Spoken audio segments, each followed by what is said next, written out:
The Pitchfork Ranch over in the outflow from the Burro Mountains, and is going to share with us some lessons learned on ciénega restoration.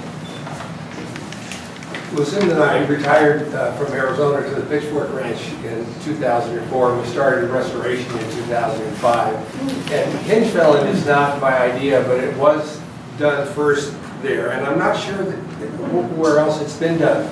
But the purpose of this presentation is to encourage you to do more of it.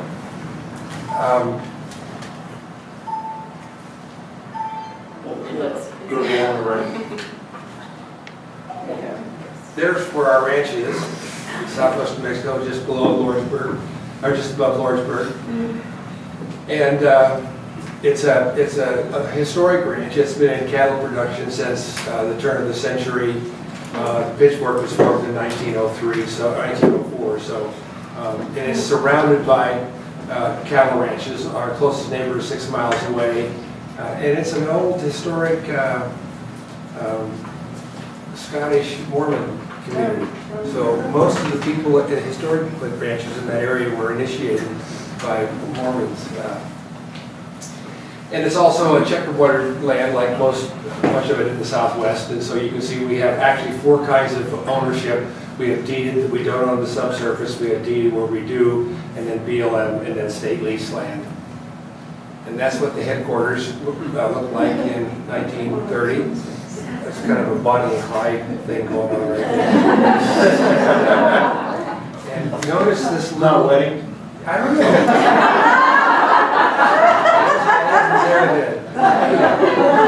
Notice this little cottonwood tree right here. It's about the size of my thumb, and there's where we live today, and that's the same tree. So that's quite a change. So healthy ciénegas, and I know most of you know about ciénegas, so some of this material is not that relevant in terms of the kinds of structures we're using, but I think they are relevant in terms of cost, and that's why I have them here. Obviously, this is not a healthy ciénega on the Pitchfork, as you can tell by the trees, and that's what's happened. This ciénega used to be run from the toe of this mountain to the toe of that mountain. And so it was probably the width of 3 football fields, and now that's what it looked like. That's our first restoration series of restoration structures in 2005, and that's the same area in the same year. And I think what's important is just to notice that tree and that hat. And that's what happened 7 years later. So when you take the cows off, it's just astonishing, because the cows love these trees, and they eat the hell out of them. So we've removed the cattle from the historic ciénega. The Burro ciénega starts at a ranch north of us. It travels through their ranch for 3 miles, and then a little bit on another ranch, and then through us for 9 miles.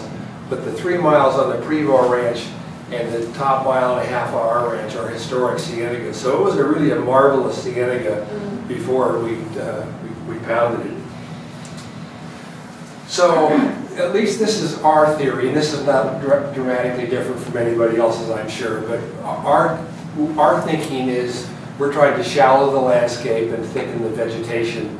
And so the criteria for restoration features are function, cost, and aesthetics. And my pitch is that Hinge-felling satisfies all 3 of these criteria. And I don't mean to suggest that Hinge-felling is a cure-all, because it's not. It takes a lot of different kinds of structures to do what needs doing. And so I've identified 2 or 3. This is a structure that we built in 2005, and we've actually lost it a time or 2, or lost part of it, so it's been rebuilt. But that's a typical Bill Zeedyke design, cross vein, and that's going right down through the historic ciénega that's now incised. But that feature, we have to buy boulders that are almost $1,000 for 23 tons and have them hauled in. Then we have to move the boulders to the site. Our first restoration project, we used on-site rocks, but that just beats the heck out of the habitat. So now we buy them. And so that that feature there probably costs 25, maybe even more. There's another structure, we call them triple post. We use a trencher to dig out 3 trenches, and then we put posts, that we've harvested from juniper, that we've removed 348 acres of 1C juniper. So you can see that the idea there is to induce a meander. So we're trying to push the water to the left and try to make this. We think that the water course in that pitchfork might have been 8.5, and it's probably closer to 9 miles now because of this meandering that we can use with structures like that. So the cost of that is probably $1,500 because you've got a tractor, you've got the operator of the tractor, you've got the cost of the post, and then you've got the kids, the young men that have to refill or fill the trenches up. And this is kind of the most common structure that we use in the ciénega itself. And the reason why there's so much of a range on the price is because when those guys pounded those posts in the beginning, it was really hard soil. And now we've got a second tier. The first tier is covered with sediment, so we put a second tier on top, and I think this is probably the third tier. So this would have been pretty easy. We just pounded them in and not a great cost, but still $750 for that's a lot of money. Just by way of example, this is really an interesting thing. We got a grant, the largest grant we've ever had 3 years ago, and we've now put about 800 grade control structures in the 32 side channels that pour into the 9-mile reach of the ciénega, on the Burro ciénega, on the pitchfork. And in the large, there's about 5 or 6 of those channels are large, and so that is a machine-built structure, and it costs $2,000 to build. And you might doubt this number, but I know that it's a correct number because there was a retired electrical engineer who hunts moths at our ranch 2 times a year, and he helped me do the calculation, both the measurement and the math. And that grade control structure in 2 range captured 700 tons of sediment. 700 tons. And then this is a tier 2 that we put atop that same tier. So it hasn't had any water yet, but I'm sure it's going to fill up pretty quickly. And it was pretty cheap because the base was already there. And then lastly, you saw a picture of one rock dam in the presentation that you made, and that's one of the one rock dams. And that's after, these are all hand built. We have about 700 of these hand built in this last project. And they're obviously less costly. So, and then I just thought I'd throw this in. This is a new design that we just did a couple weeks ago, and instead of doing 1 trench, and then a second trench, and then maybe even a third trench, and then putting these posts in, the fellow that does this work, he dug 1 trench, and then he laid the post in like this, and then laid a post along like that. So we've really got it, and so that it's cheaper because it's only 1 trench and not 2, and you're only backfilling 1 trench and not 2, although it uses the same amount of posts. So those are really, I'm really high in this kind of a structure. A lot of the restoration, the effort is to induce a meander. And in ours, I'm less concerned. I think now we've been there for a long enough. I'm less concerned about inducing a meander as we are about capturing sediment. So you can see what happens here. I've got some other photographs where we've got posts that were out of the ground this far, and now the posts are essentially covered.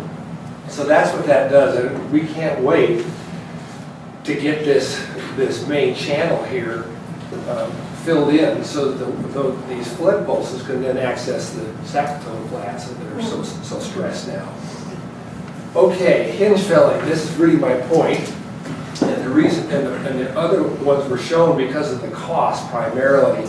Hinge-felling really mimics a natural, and I've never talked to the guy who came up with this idea, but I'm sure he was, fumbling around out doing what he did restoration-wise, and he saw this, and it occurred to him to do something different. So hinge-felling, you can do a set of grade control structures of 3 willow trees for probably $75. And the beauty here is not only the difference between $75 and $1,000 or $2,000 or even $3,000. The beauty is that when you hinge fell, what you do, you take the willow and you cut it in half right here, and you lie it down, and if it's in the channel, then you hinge fell it underneath and you tilt it up like this. And then you get this perpetual grade control structure. Instead of going back and having to put a second tier or a third tier on top of it, you've got this tree that's growing, and it provides a continuous grade control structure. Now, we've only had it for 4 years, so we don't know exactly how they're going to turn out, but we have a pretty good indication. There's a hinge fell that was after 1 year, so you can see the tree that we cut down, that we hinge felled, and you can see the growth, the vertical growth, and you can imagine what kind of capture you're going to get in a flood pulse, and that's what you capture in terms of when the flow hits. So the tree is right there. Here's all the vertical. And we're still doing this for the same $75. Year 2, year 3, year 4, $75. And then this is these trees. I go here all the whenever I'm showing anybody on the ranch what a hinge fell, how it works. I take them to this location because these branches are now well over 10 feet tall in just 3 or 4 years. So it's and of course we had a fellow tell us once, well, if you want to have an authentic ciénega, you need to cut the trees down because trees don't grow in ciénegas, which is true. It grounds them. Well, this allows us to really cut them down and kind of get rid of them, but they're not dead. But these are eventually going to drown. But by the time they drown, there's going to be so much detritus and soil captured that they will serve their function. This is the same location, different season, but I just thought it was kind of helpful to get a better look at this structure. And there's, I call it the best outcome, but there's an example of a huge capture of sediment. So you can imagine the soil is, detritus is collected, so you can imagine the sediment is collected as well. Okay, and here's how to do it. And I've got a handout in the back where you can just pick it up, and the next several photographs here are there. So this is really easy to do. It takes 2 people. You have to have a grunt to clean the thing out and move on to the next tree, and then the guy to cut it down and jump on it. But it's a pretty easy process. So you cut it in half like that. But before you cut it in half, and this is really critical. This is Joseph. He's the fellow that came up with that design and that other structure I was telling you about. He does most of our restoration. See these notches right here? Yeah. Well, these are really important. And you have to notch a tree before you fell it. Because if you don't, you're going to get garbage here. And when you've got water flowing through here, you're not going to capture much sediment. So the notching is really critical to do this right.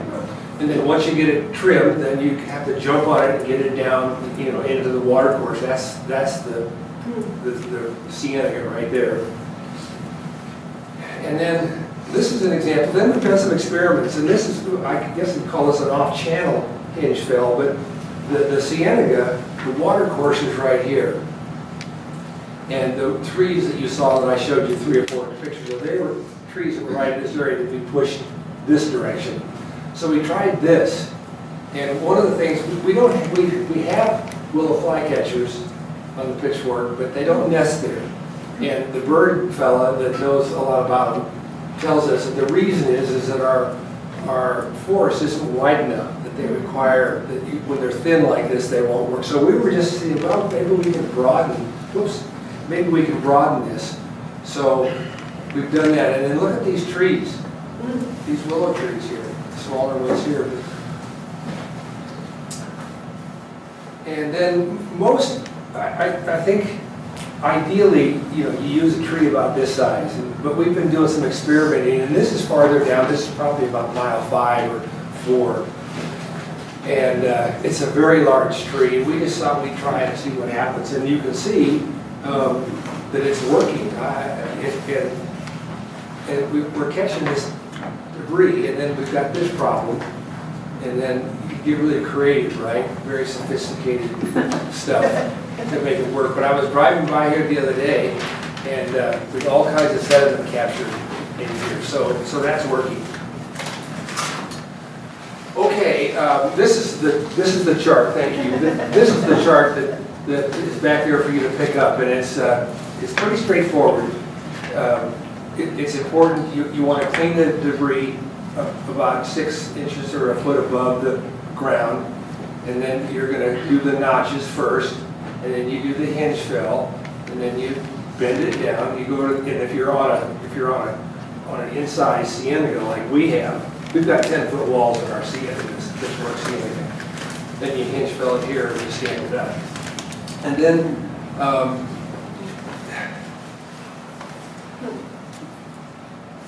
It's our view that the climate change is the most serious problem to face humankind. And there are 5 basic things you have to do to contend with climate change. And the 5th one is restoration. So while our primary goal initially started out was restoring the ciénega, now our goal is, we've got 2 goals: to restore the ciénega and restore the landscape. But we also want to do the restoration. And we see ciénegas as a carbon sink, and so we think restoration is really important. And to encourage people to do restoration, I've got these 2 photographs. This is at about mile 3, and there's Soldiers Farewell Hill that's on our ranch back there. So you can see, and and you can see this tree right here. So this is the same. We do same location photography on about the same day every year, and that's a difference of 9 years. And we did do a grade control structure right there where we buried a few rocks and put some things in right there, and we planted a few trees. And in 10 years, that's what's happened. And then lastly, this is an area right north of that.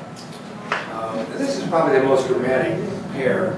When you look at this, there's probably 3 foot of incision right there, and it wasn't. It was like that in the beginning, and then this filled in, and then that structure that I first showed you that I said blew out, it blew out, and then we ended up getting this.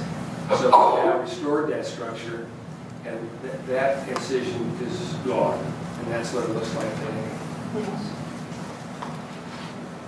That's it. Thank you. Questions?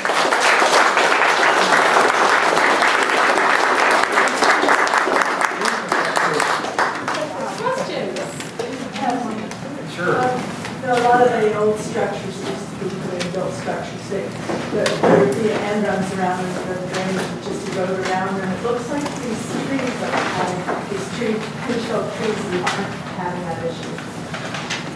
Not that we've noticed, but frankly, it hasn't really. I don't know that we've had the kind of capture that does that. We've noticed that on the rocks. We've had that happen. I would like to also add that this gabion approach. This is the exact same idea, but it's just different. And in some ways, I see the gabion over here as being the most complicated, most sophisticated, most expensive, and also the strongest structure. And then they go down, down, down, down. It seems clear down here is the Hinge-felling, and it's the least costly, the least sophisticated structure. But it probably only works in ciénegas. But in any event, to answer your question, I haven't noticed that yet, but I'm not sure we've had the kind of flows to know that for sure.